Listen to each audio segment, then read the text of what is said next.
Okay, so we're at the spray bay now, and really we can get on with more of the detailing work and everything else like that. So, to start with, what we've actually done now is gone along and rubbed off all of the actual mask oil that is down, stuck in here and everything else to give it this type of chipped effect. Now we're not down to bare metal here, we're just doing sort of scuffs and stuff like this, but a lot of this is going to be hidden by weathering washes and things like that, which are going to come a little bit later on. It's just we were trying to make that overall effect. So some of the effects that we've been playing with is trying to get corrosion, you know, and one of them, quite a good example, is this one here. We've got this sort of chipping going on around an intake. Now obviously, you know, we can go back and put it in, but all the chipping doesn't go down to the plastic, it's just gone into the primers of that green area, but it's got that sort of corroded look around it, which we were after. And as you can see, as you move through the belly, we've got these areas. Some of them are a little bit larger than what we wanted, but certainly the top side as well. It's enough to be looked worn without being too much over the top. So another little technique we can actually do is to go around and actually sort of weather in the paintwork a little bit. Normally you do this by washes and stuff like that, but because we've actually got primer coats down on this, then we've got two technically types of sort of the primer of the aircraft effect. So we put down that grey and we put down the yellow. So what we can actually do now is give them a very light rub. Now, you can come along with your sanding sticks and your sponges and basically just go through them, but what you want to do is just put no weight to it at all. So when you go round, all you do is keep to the flat areas and just sanding them in quite gently as you make your way round the model. And what happens is the dust will collect in certain areas and it will give it a sort of worn and scraped look to it, because you're not trying to polish it up so much, you're trying to weather it down. So by going around it like this, you can make some quite interesting effects. So what we're doing is literally sort of scraping effects and everything, and then if you wipe them all off, you should end up with something like this, which is giving you the sort of, you know, grind down, everything look to it. Now what you're going to have to do is obviously come back and wash this all down before we move on with other coats, but if you feel it, it should be really, really smooth. Then you can come around with things like polishers and give them a scrape over. And what also this will do is flatten out all of this chipping so it sort of lays a little bit flatter. Just don't push too hard, especially if you've got grits, because otherwise what you're going to end up doing is basically taking the paint off and you'd be back down to plastic underneath, which is sort of defeating the object.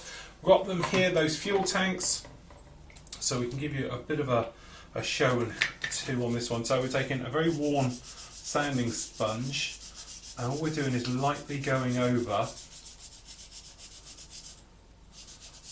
the tank, absolutely everywhere, and as you'll find, as you can probably see here, it affects the actual mask oil and then makes it able to rub off really, really easy because it's underneath a lot of paint. But it just gives us this chipping type of effect on these tanks. But as I said, you're not putting any weight to it at all, you're just literally rubbing very lightly over, and then you'll find the mask oil will just drag out. Okay, so just make your way around it. And it just highlights all those areas. Then you can give them a rub. And very quickly we've put chipping onto this fuel tank like this, and when you compare it with the other one, which we haven't done it yet, you know, it's just a really quick and easy way to do it. So say no weight.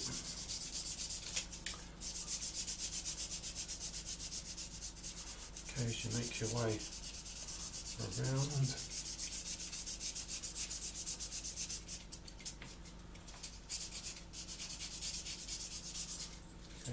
Which we put on the back end of this one.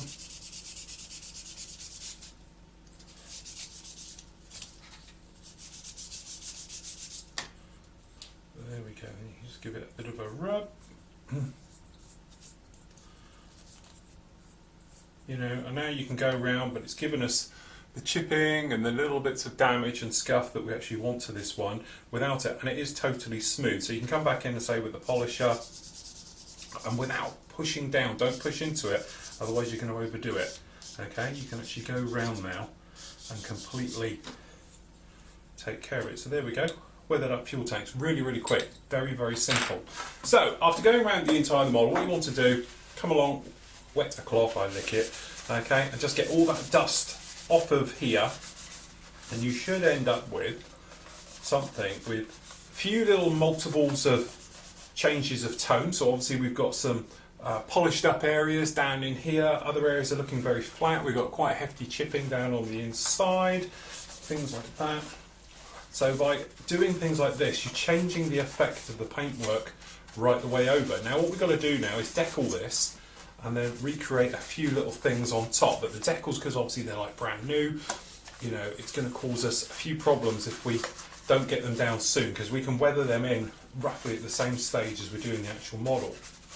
So we've done that part. As you can probably see here, we've done this tail section. That's what some of this shininess and flatness is, things like that. And you might be able to see some of the dirt on here. It's literally where it's been polished in.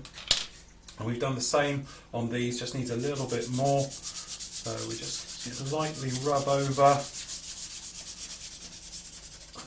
And as you can see, it really does change it. So we've got nice speckling detail, things like that coming through. So it really changes the look. But if you push too hard, you're going to end up pushing through and just ending back up to plastic. So it's very light moves, and then a wipe over. And do the same with this one as well. Very lightly over here.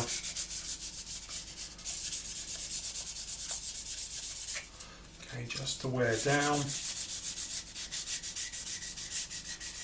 Its front edges. Okay, and then again in with a damp cloth to get the dust off. Okay, when it dries back, it should give us a nice bleached in look to the wing, different tones and changes. I know we've got a fingerprint there, but that will dry in a moment. But as you can see, as this dries back now it's had a bit of a rub, it's given us a more flat, old looking paint. And this is the thing with this one, I don't want it to look as if it's just been over weathered, okay? I want it to look like it's had a hard life, okay? And that's what we're trying to achieve with this particular one. But if you look at it like this now, is how it would roughly be, something like this. You can see it's got that nice weathered in look to the actual, the paintwork and everything else. Now we are going to lose a little bit of this. This goes in here like that.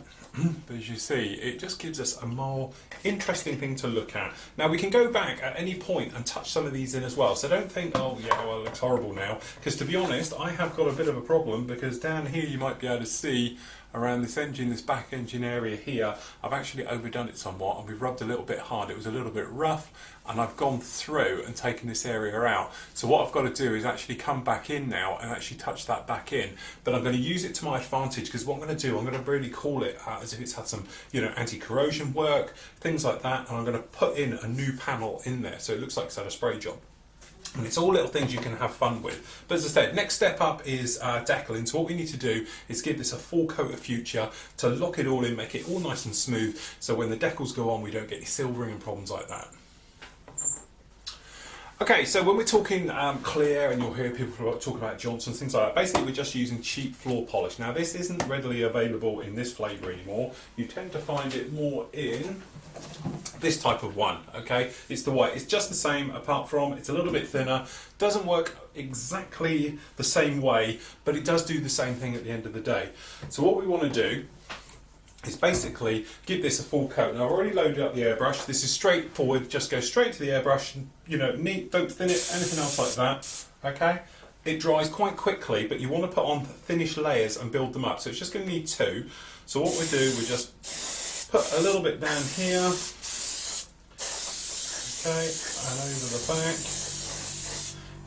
Alright, and then what it will do is just make for a very nice smooth finish for your decals all to sit onto, and it eliminates silvering then because it's a nice smooth surface. Okay, and that's it. You basically just spray it down and leave it. And obviously I don't want to do this here on the desk, I'll move it over to the spray bay to do it, but that's the general gist of it. Thin layers, don't let it get any runs, just put down a thin layer, come back, put a second layer onto it, and you can build up as you go.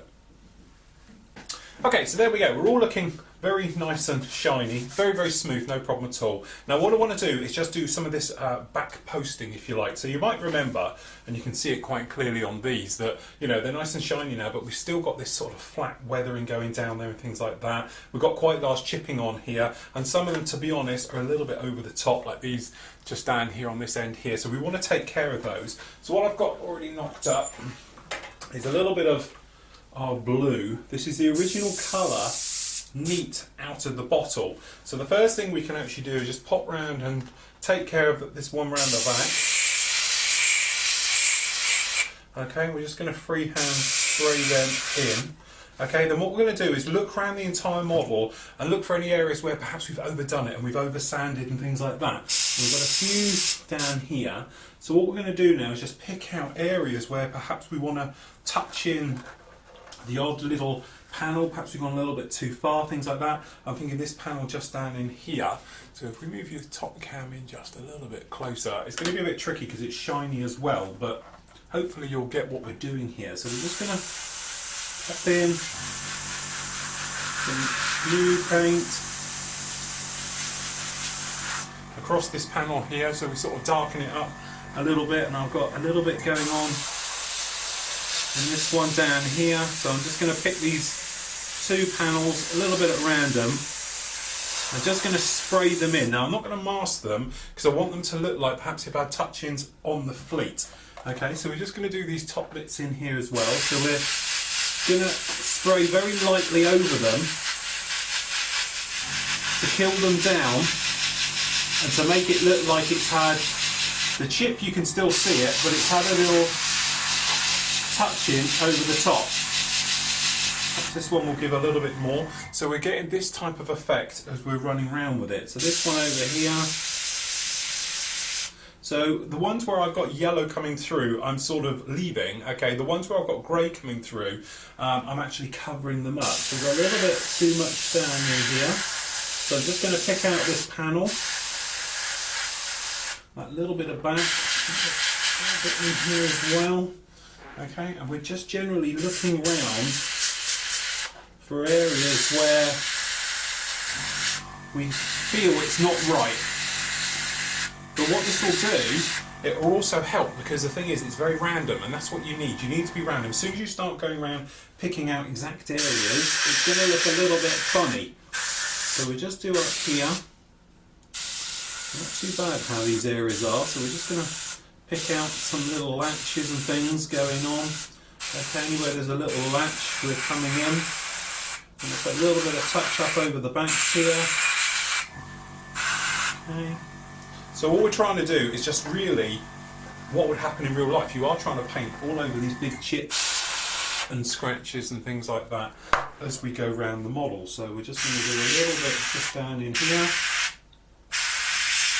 And this will just all add to the realism, because all we're doing is what would happen in real life now, but you can still see the chip through it. We don't want to cover it up, we want them to look as if they're still there. So some of them stay, some of them go. So these latches, we're assuming get a lot of maintenance work, things like that, so we're just respray all of these latches. We'll get a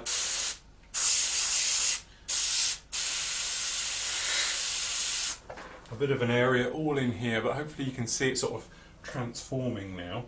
So we're quite happy how that is. We've got a couple of quite large lumps. Just a little bit on the back here.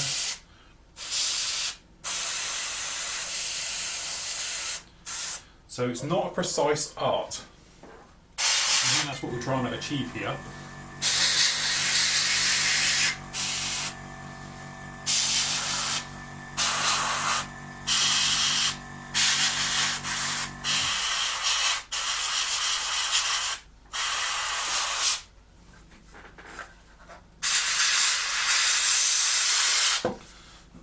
So these top join ones,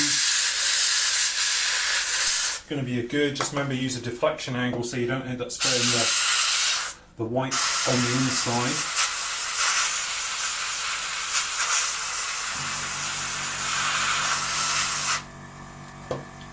Okay. down in here now.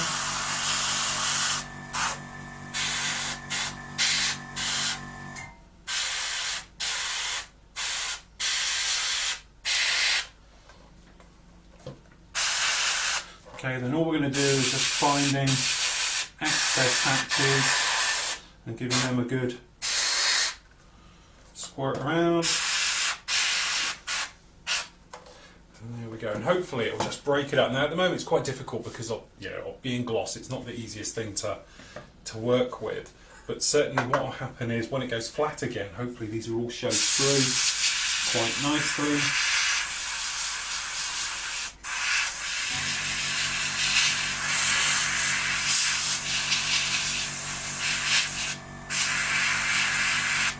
And this is the beauty, because it's so random, it gives that nice effect. But just don't overdo it. Don't keep going and going and going, because before you know it, you've done everything and it all looks a little bit painted again. But there we go. That's the type of effect we're going for. So we'll leave it like that, okay? There might be just a couple of other little spots underneath. Just these here. That corrosion we've just taken care of. Okay, right the way around. Really happy how that's looking. We're just going to put a little bit of blue on that leading edge, and a little bit of blue down on that leading edge as well. Okay, so let's just add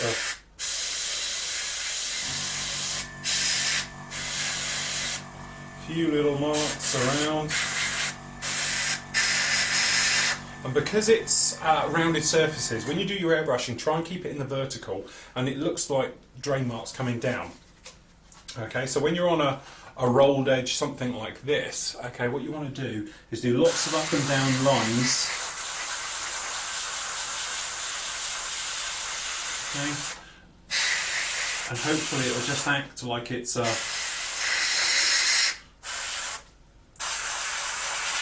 sort of streaking effect. Okay.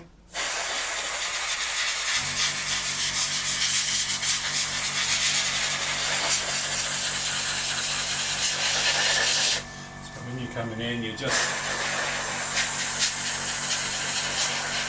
up and down all of these.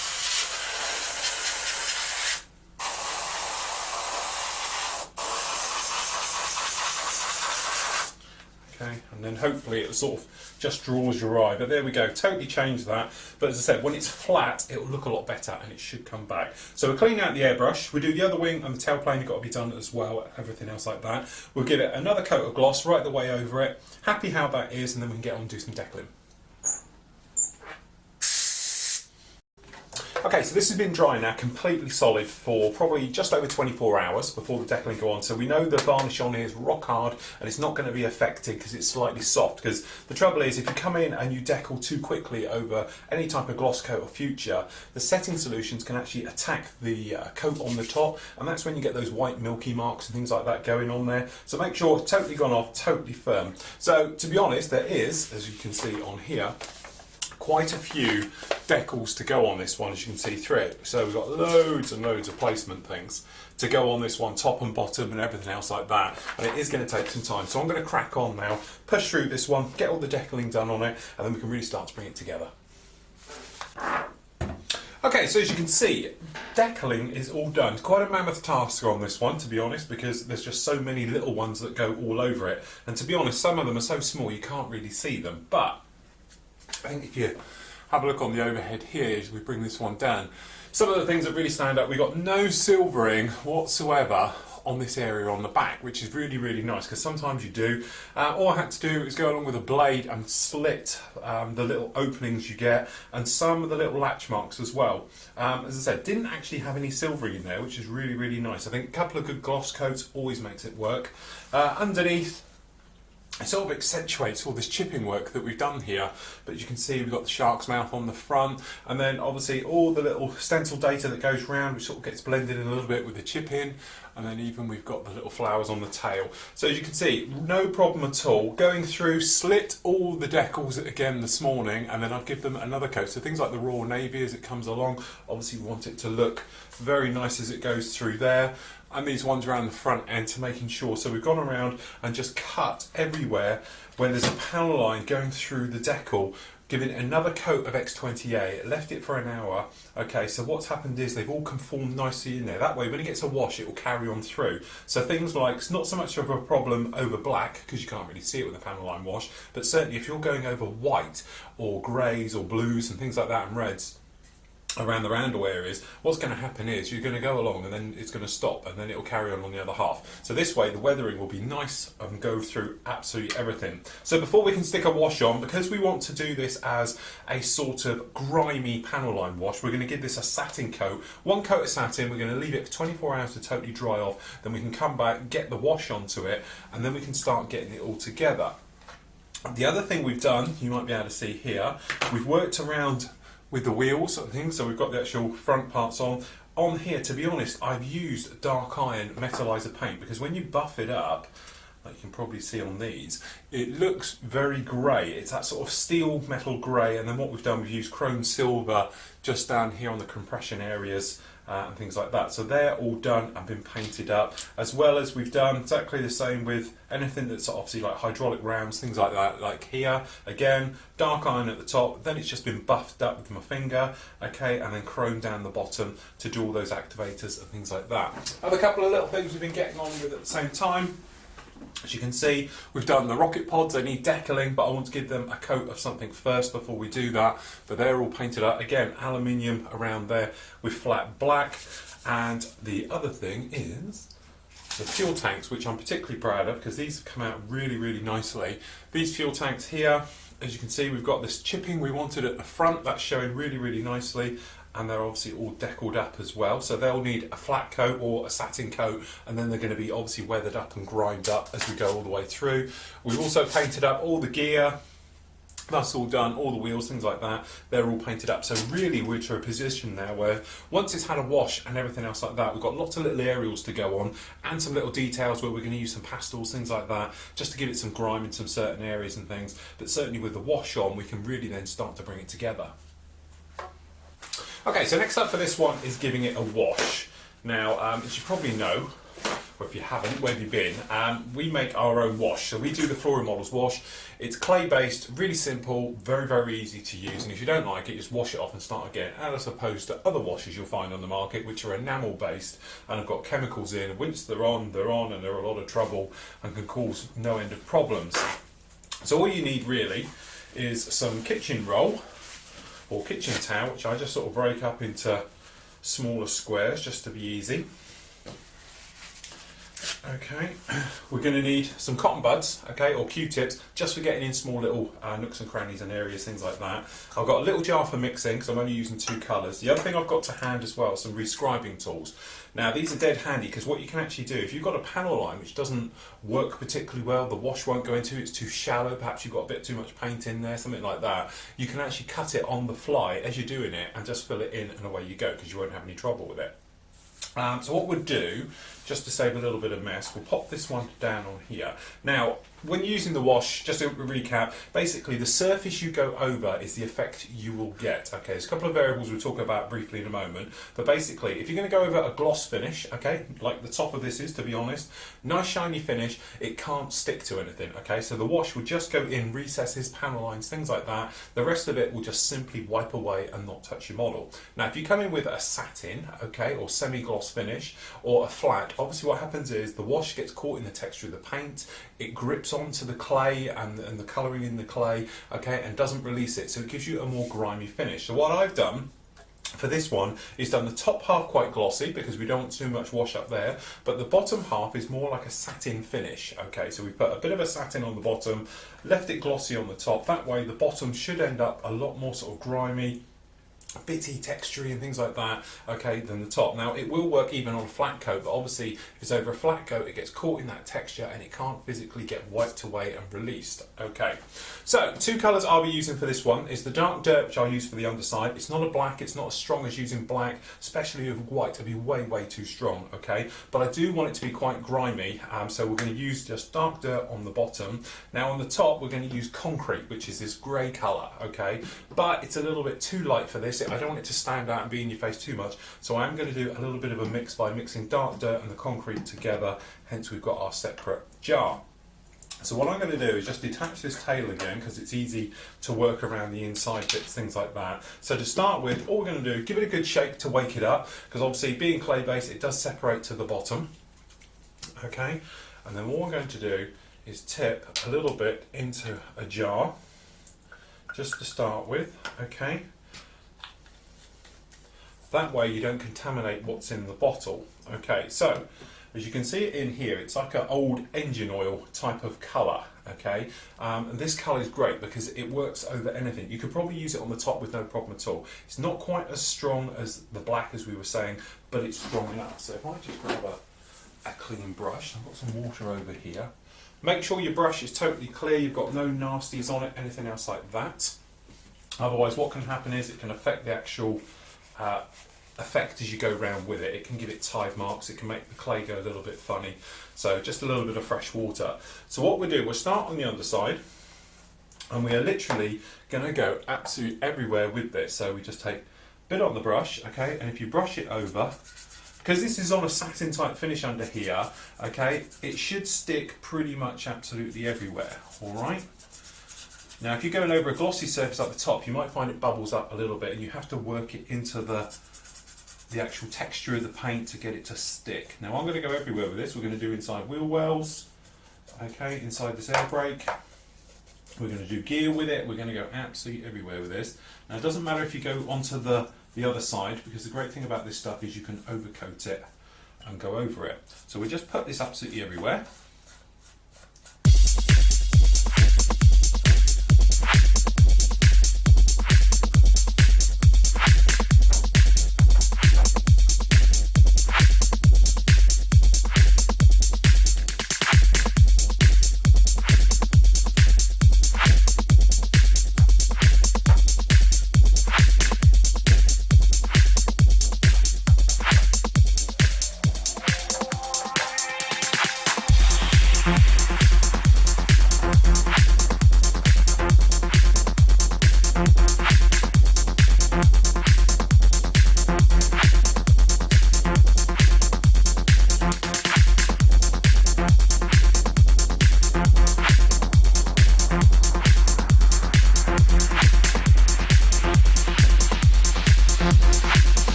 Okay, now what you want to do is just come along and make sure you've got everywhere covered. So just take a little bit. So if you've got a patch and it's not too much on there, you can add a little bit more to it.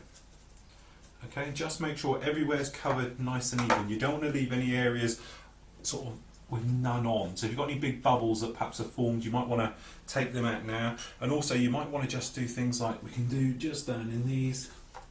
We'll give these wing joins a bit of attention just in these brakes, so it just weathers them up as well. Okay, and then same on the others, just so it's all nicely grimy.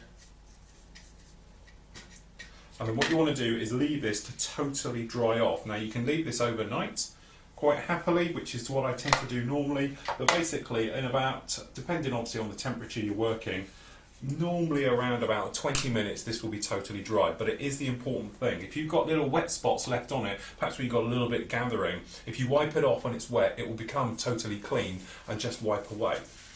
But what we do the underside like this, let it dry, then we're going to do the top half, okay, and put that on again, and we'll do a little bit of a mix with that, okay, and then once we're happy, we'll totally let them dry off, come back, and then we can get it all off.